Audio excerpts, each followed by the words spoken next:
जय श्री श्याम दोस्तों। 20 साल का सूरज शहर के पास एक छोटे से गांव में रहता है। शहर ज़्यादा दूर नहीं। खेती कुछ सालों से अच्छी नहीं हो रही है, इसलिए परिवार चलाने के लिए माँ और पिता दोनों को नौकरी करनी पड़ती है। पिता शहर में सिक्योरिटी गार्ड हैं और माँ स्कूल में देखरेख का काम करती हैं। सूरज और उसकी छोटी बहन घर पर रहते हैं। सूरज की बहन अभी स्कूल जाती है। सूरज ने स्कूल की पढ़ाई जैसे तैसे कर ली है। अब वो उस समय में है जहाँ उसके सामने कई सवाल हैं कि वो अपनी ज़िंदगी में क्या करे। सूरज के गांव में शहरों जैसा माहौल नहीं होता। यहाँ हर कोई एक दूसरे को अच्छी तरह से जानता और पहचानता है। सुबह जल्द ही उसके माता पिता काम पर निकल जाते हैं। सूरज के घर के पीछे एक बरामदा है, जैसे कि गांव में घर होते हैं, थोड़े खुले हुए। सूरज अक्सर गर्मियों में छत पर सोया करता है। सुबह जल्द ही उसके माता पिता काम पर निकल जाते हैं। सुबह जल्दी थोड़ा घर काम करने और बहन और माता पिता के जाने के बाद वो घर में अकेला रहता तो अक्सर वो फिर छत से जब अपना बिस्तर लेने जाता है तो थोड़ी देर के फिर लेट जाता है। ऐसे ही आज भी सूरज छत पर सोया है, लेकिन कुछ शोर की वजह से उसकी आँख खुल जाती है। उठकर वो नीचे देखता है, ऑटो वाले साथ कोई बहस कर रहा था और यह पहली बार था जब उसने देखा है कि निम्मी को हल्के नीले रंग की सलवार सूट पहने वो अपनी मम्मी के साथ सामने वाले शर्मा जी यहाँ आई है। वो शर्मा जी की भांजी है। उसकी मम्मी ऑटो वाले के पैसों को लेकर बहस कर रही हैं। सुबह गर्मियों का सूरज है। तेज निम्मी बैग लिए खड़ी है। उसकी आंखों पर सूरज की रोशनी आ रही है। यह देखकर सूरज असली सूरज और निम्मी के बीच में आ जाता है। अचानक से निम्मी पर रोशनी पड़ना बंद हो जाती है, इसलिए उसका ध्यान जाता है सूरज की ओर। यह पहली बार था जब सूरज और निम्मी ने एक दूसरे को देखा। अब उम्र समझो या और कुछ, लेकिन दोनों को पहली नज़र में एक दूसरे से प्यार हो गया। फिर जैसे सूरज के जीवन में एक नई किरण फूटी हो। निम्मी के मामा जी के घर के किचन की खिड़की रोड की ओर खुलती है। सूरज की नज़र अब सामने वाले घर पर ही रहने लगी। कभी खिड़की, कभी दरवाज़ा, कभी पानी के बहाने या कभी सफाई के बहाने वो घर के दरवाजे पर ही रहता है।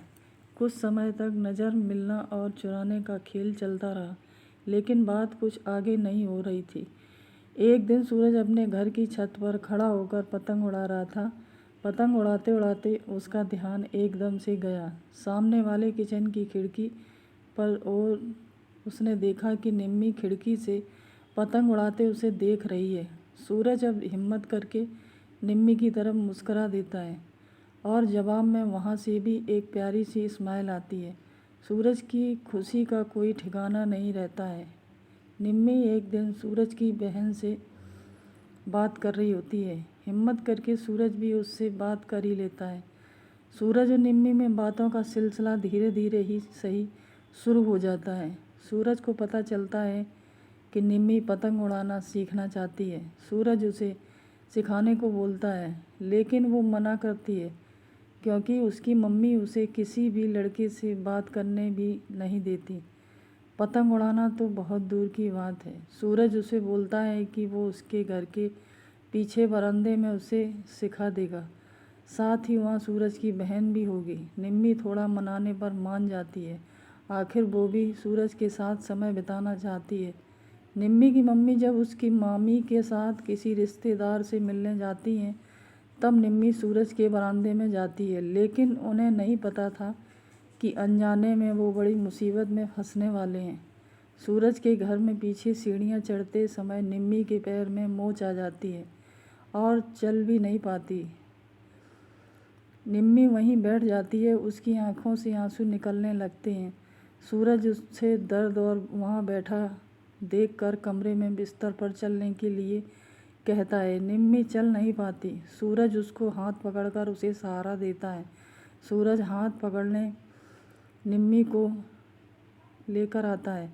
उसी समय निम्मी की मम्मी वहाँ आ जाती हैं और सूरज निम्मी को ऐसे साथ देख लेती हैं। उनको ऐसे देखते ही वो गुस्से से आग बबूला हो गई। उन्होंने ज़ोर से चिल्लाकर कहा, निम्मी। फिर उन्हें कुछ समय बाद निम्मी का पैर दिखाई दिया। उन्होंने सूरज के हाथ को हटाकर निम्मी को पकड़ा और उसे ले गई। सूरज को रात भर नींद नहीं आती है। वो सुबह का इंतज़ार करता है। यह सोच रहा है कि निम्मी का पैर कैसा होगा, साथ ही कहीं उसकी मम्मी ने निम्मी को कुछ कहा या मारा तो नहीं। सुबह होती है और सूरज देखता है कि निम्मी और उसकी मम्मी ऑटो में बैठकर जा रहे हैं। पैर से अभी भी थोड़ा लड़खड़ा रही थी। सूरज और निम्मी की आंखों में कुछ बातें होती हैं और निम्मी वहाँ से चली जाती है। सूरज को यकीन था कि निम्मी को फिर देखेगा। उसको निम्मी का ही इंतज़ार रहता है। उसका दिल कहता है कि निम्मी फिर आएगी। इंतज़ार में करीब 1 साल बीत जाता है। अब सूरज की उम्मीदें थोड़ी धूमिल होने लगती हैं। लेकिन एक दिन वो हुआ जिसका सूरज को इंतज़ार था। सामने वाली किचन की खिड़की में उसे फिर निम्मी दिखाई देती है। उसे खुशी होती है। निम्मी अभी उसकी ओर नहीं देख रही है। वो किचन में अपना काम कर रही है। निम्मी की मम्मी बाहर आती है। कोई उन्हें बधाई दे रहा था निम्मी की शादी हो चुकी थी। किचन में ही निम्मी का पति भी सूरज को दिखाई देता है। उसने देखने में निम्मी भी खुश लग रही थी। सूरज एक पल के लिए बुरा लगा, लेकिन फिर वो मुस्कुराया। उसे निम्मी की खुशी में अपनी खुशी दिखी।